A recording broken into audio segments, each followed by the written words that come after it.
Oh my goodness, we're about to hit 20,000 subs. Thank you all so much. Thanks to our Patreons who give money each month to ensure that we can buy microphones when our ones explode, like mine did last month. And to all of you who leave comments down below, remember we give away a free Nintendo Switch game each month. Context can be an important framework to review a game by. Without solid context, you never fully appreciate the experience. Tenchu, Stealth Assassin, may not mean a great deal to many of you, but let me tell you that my young self dropped his life savings in curries to pick up a copy of that 18 rated game from some pretty lax staff, to be fair. It had ninjas, assassinations, and a great deal of claret. It was wonderful. Aragami is the modern Tenchu in my eyes. It may not be quite as bloody, but there's an atmosphere it carries that it distinctly reminds me of that game. I'm happy to see it sneak onto the Switch. Is it one to honour though, or should it go unnoticed? Let's find out. I wasn't expecting the story I found. You play as Aragami, a summoned warrior adept in death and attuned to the shadows. Why you were summoned becomes clear. The Kaisho, an evil faction, have captured a young girl, Yamiko, and slaughtered her people, imprisoning her alongside the Empress. Her only option then is to cast an astral projection of herself halfway across the country to summon an Aragami to go on a killing spree to rescue her, as you do. This is John Wick with ghost ninjas. Hell, that sounds like a great film. I'd definitely watch it. To add a further spanner in the works, she tells you that if the sun comes up, you're toast. And so off you go to find her. Along the way, there are some story segments that play out in the form of flashbacks. It's unclear at first whose past these are, but it seems you're inextricably linked to Yamiko.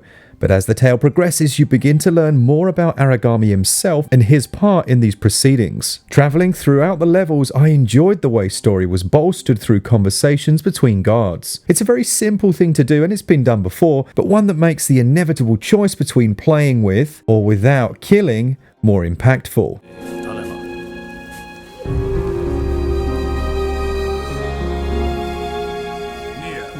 There's nothing like hearing a guard complain he hasn't seen his family in a while to then be faced with that choice. Delivery of the story was a little slower than I would have liked, but the framing of a stealth game like this is important, and this was relatively original. Rather than the usual tropes of you're an assassin sent to kill X, Y, and Z, here you have a very unique tale. I really enjoyed the story overall, and it scores 16 out of 20.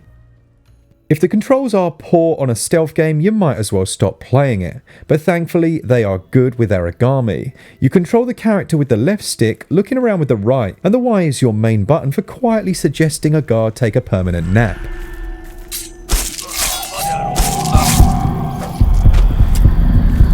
To supplement this, you have a few special skills. Many of these you learn throughout your adventure, but the cool ones you are given at the start are as follows. Shadow Leap, which allows you to cover large distances, or even pass through certain objects in the blink of an eye. You can only do this if you're in the shadows, which charges you, or you have enough charge left over, which is shown in your cloak, and rapidly decreases when you're in the light. This move is excellent and works well, however it has a major drawback, and almost a serious bug that I'll go into in the graphic sections of this review. When it works though, you can use it to traverse to high areas, through bars, or right up close and personal to say hello. Other useful skills include the ability to call upon your raven friend to highlight the objective and other useful things in the level. This can be upgraded to mark individual targets. Now, whether it's hunting an enemy the old-fashioned way, or commanding the shadows themselves, or whistling to an enemy to show them your pointy metal stick, you feel in control, and moreover the game almost feels fluid at times. You become more adept as a player, and as I discovered, having foolishly chosen to play the game on hard difficulty, it will feel like it's getting much easier as you progress, but in actual fact it's this rhythmic, almost balletic gameplay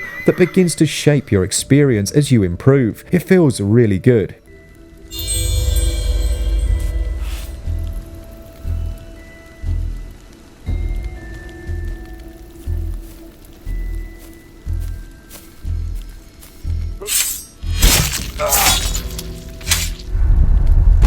All is not perfect. Some of the AI is downright silly at times, walking into down tree trunks, and the whole if someone whistled at you from a bush would you really just wander in there thing. still kinda grates on me. I guess what I'm saying is the AI is very cheesable. Although enemies will do a decent enough job of looking for you, they won't really alter their set paths or routines after the initial alert has died down. On the subject of alert then, when you are seen, it's an almost certain death, particularly in the earlier parts of the game before you gain some of the more powerful skills.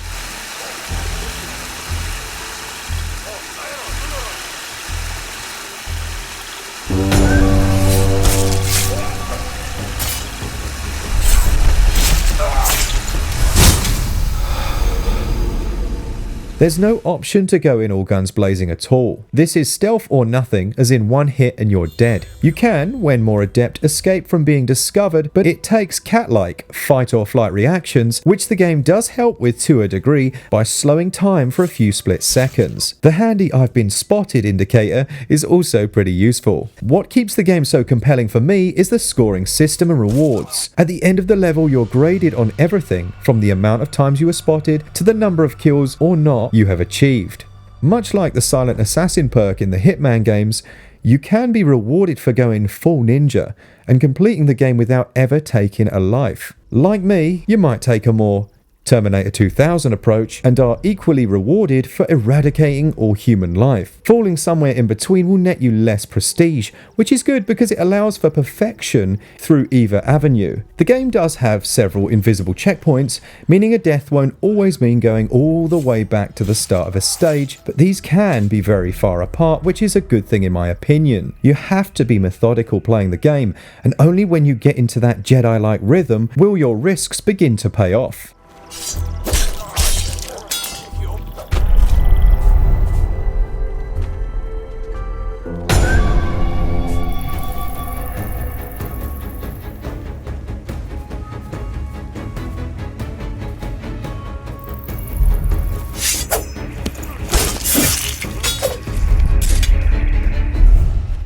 Throughout the levels are several hidden scrolls. These give you upgrade points, so again, in conjunction with the scoring system, exploration and completion will make you a more powerful ninja, and unlocking a trap that sucks your hapless foe into a black hole seems a fitting reward.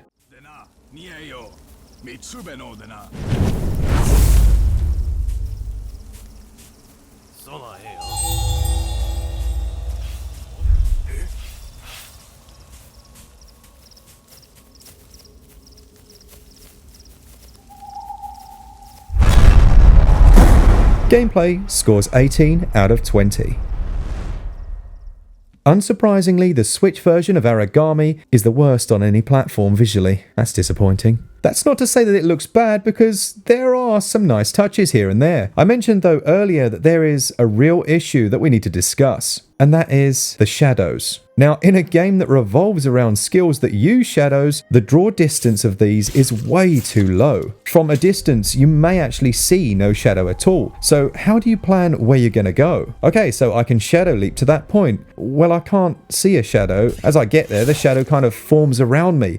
It's not as bad in practice as it sounds, but it is detrimental to gameplay, no doubt. I could easily have given gameplay another point here had this not been an issue. Add in a number of visual glitches I experienced, such as walls becoming transparent and some pretty poor textures, despite the art style, and it isn't the best at this stage. As I mentioned, I really liked the aesthetic of Aragami overall. The muted pastels offset with the fiery red cloak or glowing white look lovely. Performance is okay for the most part, seemingly ranging from around the 30s all the way up to a smooth 60 at times when indoors. In handheld, I preferred the look of the game, although the shadows suffered a little more. Visuals are okay with some lovely physical effects happening, but just let down by a lack of polish. The animations are overall excellent, and they've carried over really nicely from the other console versions. Visuals score 15 out of 20. Now, if this were an IGN review, they would say something along the lines of, "Too many owls." Seriously though, it's like before each mission a large quantity of night-dwelling birds are released. In all seriousness, there is a lovely ambience created by the sounds of wildlife throughout the game. Running water flows through a level, or the creak of bamboo in the background just adds to everything. The conversations of guards can be overheard, but the real auditory star of the show are the combat sounds, which serve to heighten the already visceral experience. The music is as you would expect, and very in keeping with the locale of the game. Think The Last Samurai combined with Crouching Tiger, Hidden Dragon, and you won't be too far off. Audio receives 16 out of 20. Aragami can be had both physically and digitally. It will cost you £22.49, €26.99, and $26.99. The physical edition comes from Merge Games and includes some lovely extras. The game is quite long with plenty to do. There's tons of replayability here, and as you improve your skills, you're going to want to replay certain sections to see if you can achieve some of the more tricky achievements. It's by no means the cheapest game on the eShop, but it is one of the most unique. Having said that, unless you are particularly keen on handheld, the overall experience is a touch less pleasing than on other platforms. Personally though, the mobility provided is essential for me and my lifestyle, and value scores 16 out of 20. Aragami is an excellent game, although it certainly has a couple of visual issues as mentioned. Thankfully, the performance is overall excellent, and the gameplay has transferred very well to the smaller Nintendo Switch. It scores a SwitchUp score of 81%. If you've been waiting for a stealth action game on your favourite handheld, the wait is over. Thanks to the developers for the review copy, and as always, for all things Switch all the time, keep it Switch up. Cheers guys, see ya!